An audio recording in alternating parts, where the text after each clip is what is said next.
بلال میگم ما میگم از آنگوی رسول الله هست. بلال میگم ما گمان میکنیم که او سیاه نیست، او از ماه سفیده. اما امروز بلال عزت چه بینید، بلال آبرو چه بینید. پیغمبر آمد انیخ خدا شناسی آمد لیعبدوا الله مخلصین له الدین. دین انیخ تربیت میکنه پیغمبر.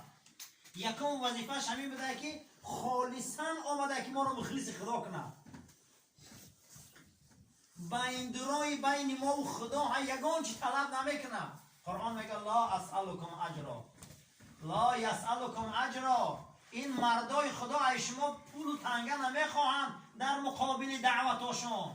همون هدایتی که خدا برای اینا نصیب کرده همین بسه. همون هدایتی که خدا داده رسول الله را این عزت چه بینیم، این عزت و آبرو شهامت پیغمبر را بینیم. و رفعنا لک ذکرک، نامش واقعا برابر نام خدا. چخیر در اذان اشهد ان لا اله الا الله دو بار